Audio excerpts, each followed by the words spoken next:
Por favor, você que trouxe sua Bíblia, livro de Josué, capítulo 7, versículo 10. Josué 7, 10.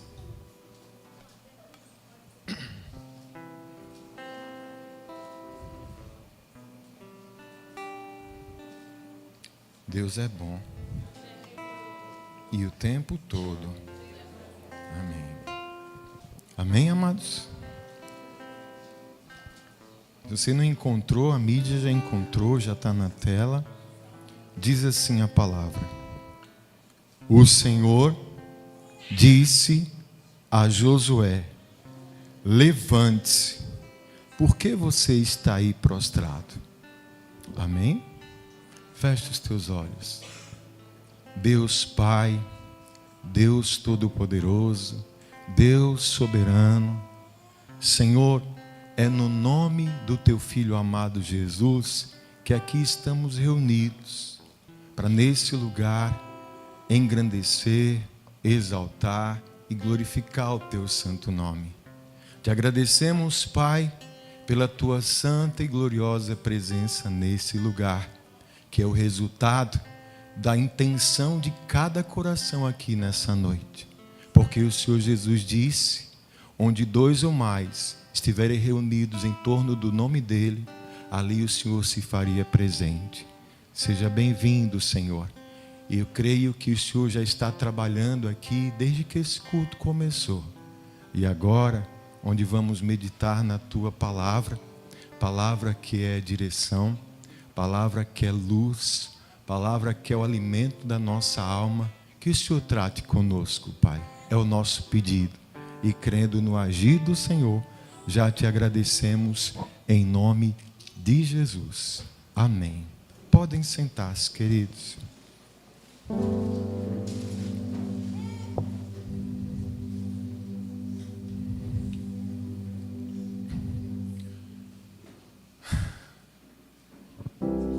Acredito eu que todos nós aqui, seres humanos, temos determinados dias que parecem ser mais pesados que outros dias. Parece que tem dias na nossa vida que a gente enfrenta, que a gente passa, irmão Antônio. Parece que a gente sente mais o peso. As coisas ficam meio que complicadas, difíceis, especialmente quando a gente tem batalhado. Eu vinha falando com a minha esposa sobre como realmente quem quer algo muito sério com o Senhor e procura o caminho correto, o caminho de Deus, se esforça tanto, batalha tanto, corre tanto, e às vezes é um cansaço que dá. Eu não sei se eu estou me fazendo entender. Vocês estão compreendendo? E geralmente parece que em dias assim nosso coração, nossa alma fica mais, como é que eu posso dizer, mais para baixo mesmo. E aí vem um abatimento, vem um cansaço, vem uma fadiga que a gente percebe que não é só uma questão física, mas é como se fosse uma fadiga mesmo mental, emocional e espiritual. E aí, somando tudo isso em cima da gente, é como se a nossa alma e o nosso coração se prostrasse, se abatesse, Igual Josué estava aqui. Josué, Deus está falando através da vida desse homem, desde que começou os nossos 40 dias aqui de milagres. Quem está nos 40 dias de milagres? Amém? Josué, ele pegou uma responsabilidade que não tem tamanho. Ele foi o sucessor de Moisés, e a missão dele agora era conquistar cada pedaço da terra que Deus tinha prometido. Ele é especialista em batalhas, estrategista, mas ele tinha que lidar com essa grande responsabilidade.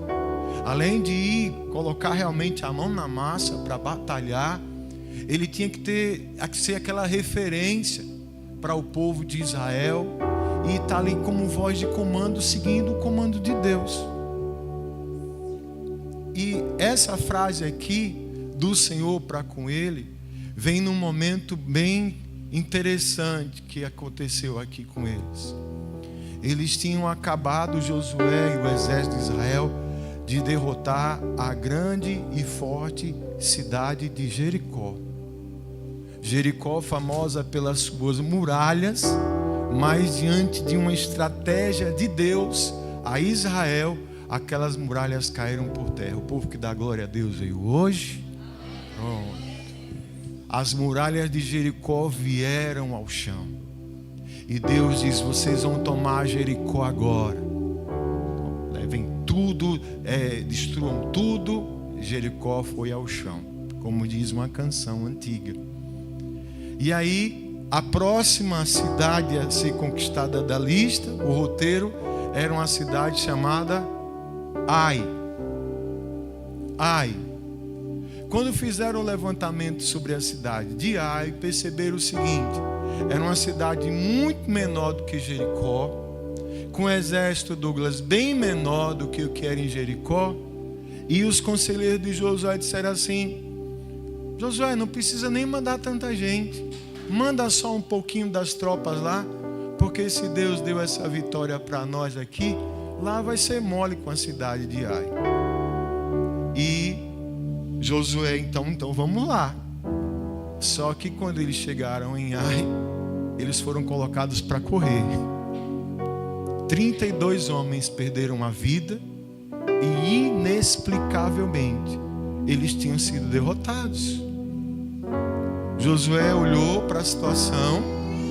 Josué, ele olha para aquele momento, para os seus soldados, para tudo que estava acontecendo ali, e ele não entende.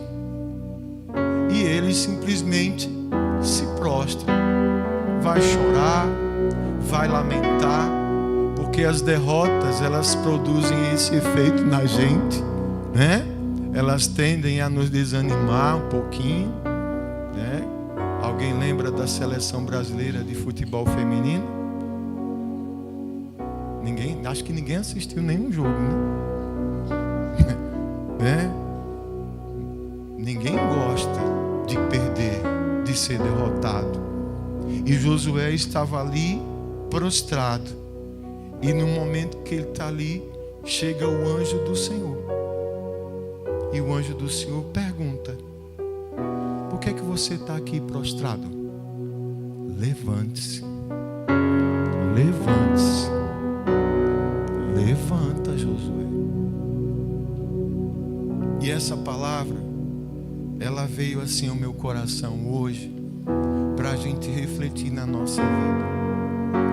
Muitas são as situações que podem de repente nos colocar no chão.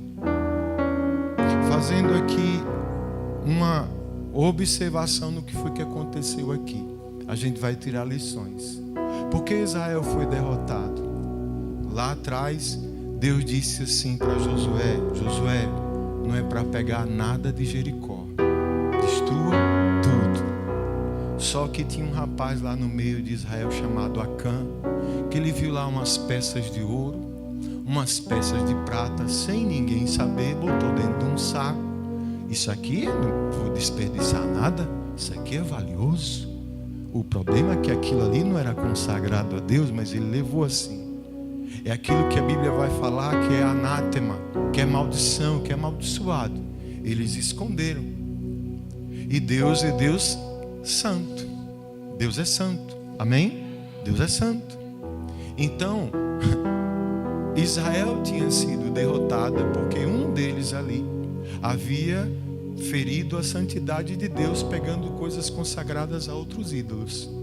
E aí Deus diz assim: dá uma olhada lá, porque tem maldição no meio. Mande o povo se santificar, que eu vou mostrar o que é que está acontecendo. Primeira coisa que a gente tem que fazer para a gente se levantar, sabe, irmãos, é na direção de Deus. no temor a Deus, ter a coragem de dar uma olhada para a nossa vida e ver o que é que pode estar errado. Sabe? Ter a capacidade de encarar o problema, a situação. Eu não estou aqui para dizer o que é, mas cada um de nós sabe como tem conduzido a nossa vida. O Senhor não quer que a gente fique prostrado. O Senhor quer que a gente, diante de um erro, procure identificar esse erro e consertar. Por quê? Porque Deus tem promessas, Deus tem conquistas, Deus tem vitórias para a nossa vida. E aí, se a gente ficar prostrado, a gente não vai avançar. Mas o meu me levantar vai começar quando eu vou procurar olhar para a minha vida, encarar o problema e procurar resolver esse problema. Tem gente, por exemplo, que fica reclamando que está desempregado, que está tudo difícil. A pessoa reclama, mas ela não sai para entregar um currículo em lugar nenhum. Aí fica culpando, mas ela não sai de casa. Ela quer que as coisas cheguem, ela quer que o anjo vá na casa dela ou de casa. É aqui que tem alguém desempregado? É, aqui mesmo. Então tem essa vaga aqui para você. Mas não. Primeiro passo é a gente, sabe, procurar encarar esse problema. Onde é que está o problema? Diz para o seu irmão, Deus mostra onde está o problema, irmão. Ele mostra. Você crê nisso? Eu creio. E foi isso que Josué foi fazer lá. A outra coisa, irmãos, para a gente também se levantar e procurar o seguinte: sempre procurar seguir a orientação e a direção de Deus. Nunca perder o foco do Senhor. Josué tinha acabado de ter uma grande vitória com Jericó. Você que já leu o livro de Josué, vai lembrar. Quem não leu, leia. Toda a estratégia para que as muralhas de Jericó caíssem foi dada por quem? Por quem? Por Deus. Uma orientação até meio maluca. Fiquem arrodeando 7 dias. 7 dias arrodeando depois. Mas ele seguiu a orientação de Deus. Quando foi para Ai, ele seguiu a orientação de quem? Dos conselheiros dele lá. Nesse momento, ele ali ficou confortável com a vitória que Deus tinha dado e pensou assim: se Deus me deu vitória lá, vai também me dar vitória aqui. Eu vou fazer como vocês estão dizendo. Mas eu preciso, sabe, ter isso na minha vida. Ei, a melhor direção para a minha vida é aquela que vem do Senhor. Sim, Ele pode e vai usar pessoas para tratar comigo, com o meu coração. Mas eu também preciso pedir a direção do Senhor. Quem está entendendo isso? Quando eu perco aí a orientação do Senhor, eu posso estar em risco. Amém, amados? E uma coisa que não pode faltar para que a gente sempre se levante. O que é, pastor? Parece uma coisa tão simples o que eu vou falar aqui, mas ela acaba se tornando o maior dos nossos desafios. É não se deixar abater. Porque escute, não vai ser uma, nem 2, nem 3 vezes que situações na nossa vida elas vão nos derrubar, não. Virão sempre situações na nossa vida, virão dias difíceis. Nem todo dia vai ser um dia de vitória, nem todo dia vai ser um dia de milagres. Virão dias que serão dias de muitas batalhas. Virão dias que virão muitos problemas, muitas situações, mas eu não posso permitir me abater com isso. Provérbios capítulo 24, versículo 10 diz assim: se você se mostrar fraco no dia da angústia, a sua força vai ser pequena. Nos momentos difíceis, se nós baixarmos a nossa guarda, a força vai embora.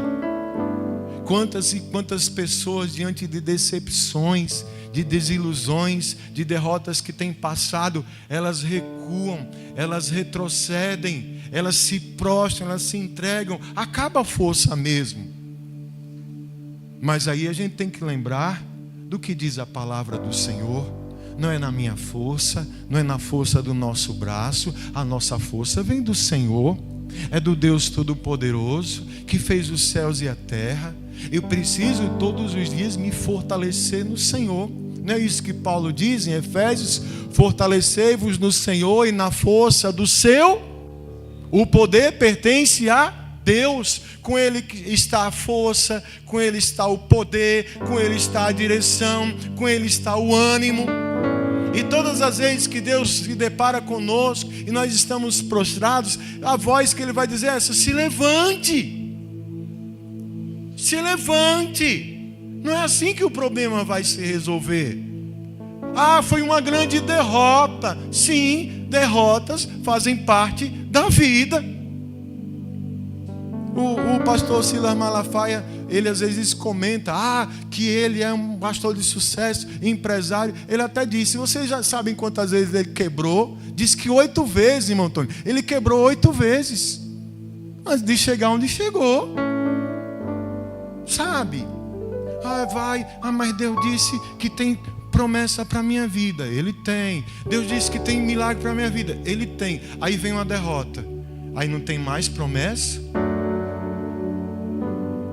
Amados, muito da virtude de um vencedor está no modo como ele se comporta diante das derrotas que ele sofre.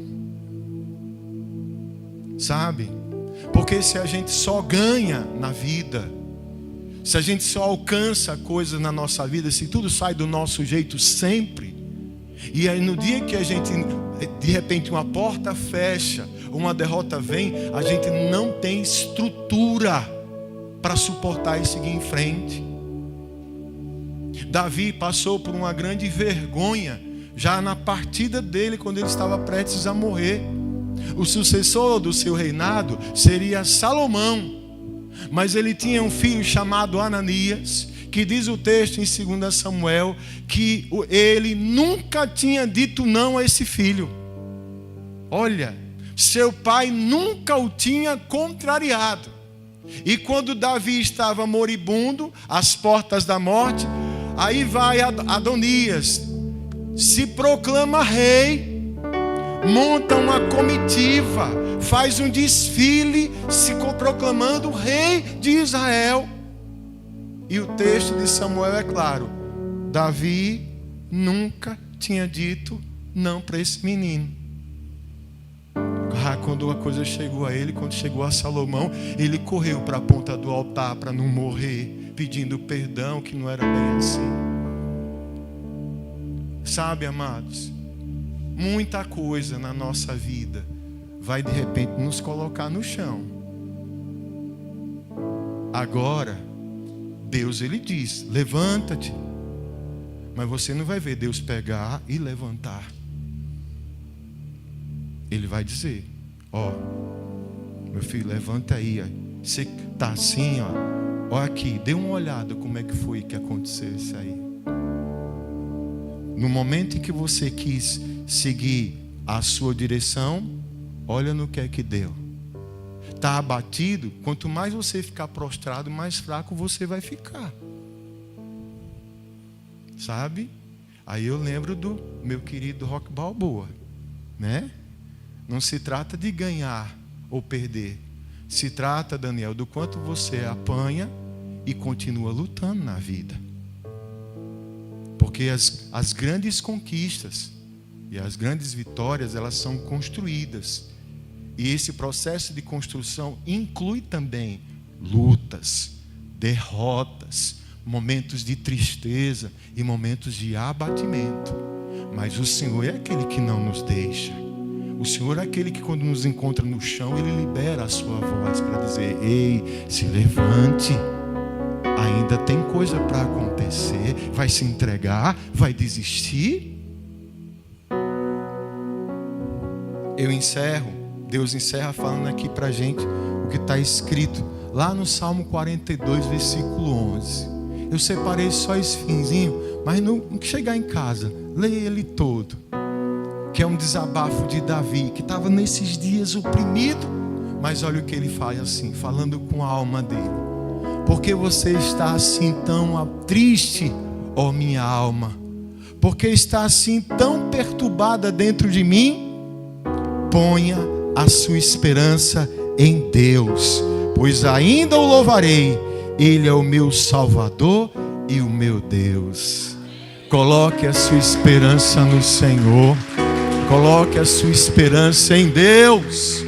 Aqui ele está falando de um momento triste na sua vida, dizendo: minha alma, por que você está assim? Não tem dias que a gente está mal e não sabe nem dizer por que é?